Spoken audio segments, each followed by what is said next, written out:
এই যে দেখেন, এটা হচ্ছে আপনার তুর্কি এবং গ্রিসের যে বর্ডার, সেই বর্ডারের মাঝখানে আছি আমি এখন। তো মূলত আমি আপনাদেরকে দেখাই আমার হাতের এই যে এই পাশটা যেটা আছে, এটা হলো তুর্কির বর্ডার, এটা হলো তুর্কির জায়গা। আর এই পাশটা যেটা আছে সেটা হলো গ্রিসের। দেখেন কি জঙ্গল, এটা হলো গ্রিস আর এটা হলো তুর্কি। তো এই যে আমি মাঝখানে দাঁড়িয়ে আছি, অ্যাকচুয়ালি আমি কিভাবে এখানে আসলাম। আমি এখানে মূলত এসেছি, আমি হলো এগ্রিকালচারের কাজ করি, কৃষি কাজ করি। এই জন্য এই যে এই সাইডটা, তো গ্রিসের এই সাইডটায় পুরো সব মনে করেন যে কৃষি ক্ষেত খামারেই সব ভরা। এই জন্য আমরা যেহেতু এই সাইডে কাজ করি, এই জন্য আমরা এখানে মাঝে মাঝে আসি। এবং এটা পুলিশে দেখলেও কিছু হয় না, কারণ আমাদের কাট আছে। আর এখান দিয়ে গেম হয়, এই যে এইখান দিয়ে গেম হয়। এখানে এখন আপাতত পানি নাই, কিন্তু এখানে কিন্তু পানি আসে, বর্ষা মৌসুমে পানি আসে। এখানে দেখেন এখনও কিন্তু পানি নাই, এখানে কিন্তু অনেক পানি আসে। সে যখন পানি আসে তখন কিন্তু এখানে সাঁতরিয়ে মানুষ তুর্কি থেকে গ্রিস চলে আসে। বেশিরভাগই পানির সময় আসে, কারণ পানির সময় হলো লোকজন কম থাকে। পানির সময় হলো কি লোকজন কম থাকে বলতে গেলে, যেরকম যে আপনার দুই পাশের যে পুলিশ বর্ডার গার্ড আছে, সেনাবাহিনী, তখন তারা কম থাকে। আর যেহেতু এখন পানি নেই, এখন মাঝে মাঝে 10 মিনিট পর পরে এসে এখানে ঘুরে যায়, পুলিশগুলো ঘুরে যায়, যা দেখে কেউ আসে কি না।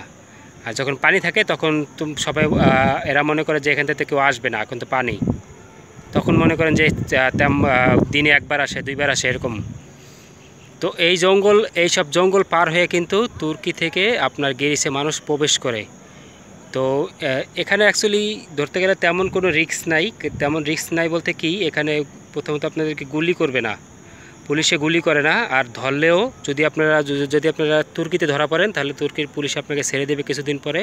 যদি আপনি গ্রিসে এসে ধরা পড়েন, তাহলে গ্রিস থেকেও কিছুদিন পরে ছেড়ে দেয়। এই জন্য এখানে তেমন কোনো রিস্ক নাই। রিস্কটা হলো এইসব জঙ্গল পার হয়ে আসা, কারণ জঙ্গলের ভিতরে অনেক সাপ জীবজন্তু থাকে, সেটাই রিস্ক অ্যাকচুয়ালি। এই জন্য যখন গেম করায় 10-12 জন একসাথে গেমে পাঠায়, যাতে কোনো অসুবিধা না হয়। তো এই সাইডটা হলো আমি চাকরি করি, এই সাইডটা আমি হলো চাকরি করি, বলতে গেলে আমি এগ্রিকালচারের কাজ করি। আমার কাট হয়েছে, তো আপনারা জানেন। তো এই ভিডিওটা কিন্তু এখন আজকে কত তারিখ, এখন হলো 26শে মার্চ 2018। 26শে মার্চ 2018 তারিখে ভিডিওটা আমি শ্যুট করতেছি, জানি না কবে আপলোড করব। তো চলুন আমি আপনাদেরকে ভিডিওটা আরও হেঁটে হেঁটে দেখাই, আমি কোথায় কাজ করি, কতটা জঙ্গলের ভিতরে কাজ করি, আমি আপনাদেরকে দেখাই, আমার সাথে থাকবেন। তো গাইস, এই দেখেন আমি কিন্তু এখন গ্রিজের চলে এসেছি, আমি কিন্তু গ্রিজে ছিলাম। তো এই যে আমার এই জঙ্গলের সাইডটার ওই যে বড় বড় গাছগুলো দেখতেছেন, এই গাছের পরে কিন্তু সেই খালটা, এবং তারপরে হচ্ছে তুর্কি। আমি এখন আছি গ্রিসের যে ক্ষেত খামারিগুলো, সেই ক্ষেত খামারিতে আপনারা দেখে কত বড় জঙ্গল হয়ে গেছে। দেখেন এলো ছোটো একটা রাস্তা গেছে, এখান দিয়ে আমরা যাওয়া আসা করি। এই দেখেন কত জঙ্গল দেখছেন, এটা কিন্তু গ্রিসের ভিতরে।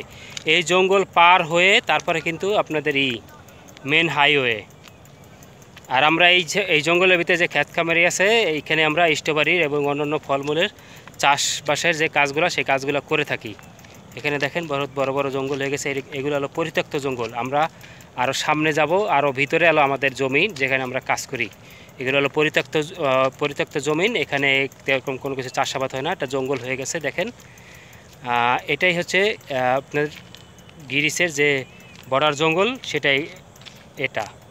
তো যারা আসবেন ভেবেচিন্তে আসবেন, কারণ এখানে কিন্তু শেয়াল এবং অনেক সাপ আরও অনেক কিছু থাকে। আমরা যেহেতু রাত্রে বের হই না, এখানে নিষিদ্ধ রাত্রে, তো এই জন্য আমরা এখানে তেমন একটা বের হই না। আর বন জঙ্গলের কথা তো বোঝেনি। তো যারা আসতে চান, তারা আমি বলি আপনাদেরকে, তুর্কি যারা এখন বর্তমান অবস্থায় আছেন, তুর্কি থেকে আঙ্গারা থেকে বর্ডার, তো আঙ্গারা আসলে আপনারা অনেক লোক পেয়ে যাবেন, বাঙালি, ইন্ডিয়ান, পাকিস্তান, যারা এরকম বর্ডারে এনে পার করে দেয়। তো আপনারা তুর্কি আঙ্গারা আসলেই আপনাদেরকে যদি এখানে থাকেন, বাঙালি, ইন্ডিয়ান, পাকিস্তানি লোক অ্যাভেলেবেল পেয়ে যাবে, এবং তাদের সাথে কথা বললে আপনারা বর্ডারে চলে আসতে পারবেন, কোনো সমস্যা হবে না। আর তুর্কি থেকে গ্রিস ঢুকতে তেমন কোনো টাকা পয়সা বেশি খরচ লাগে না, সামান্য কিছু 1 থেকে 1.5 লাখ টাকা খরচা করলে আপনাদেরকে বর্ডার পার করে দেবে। তো আমি এই রাস্তা দিয়ে সোজা চলে যাব। তো ভিডিওটা যারা দেখতেছেন অবশ্যই লাইক, কমেন্ট, শেয়ার করবেন। ধন্যবাদ।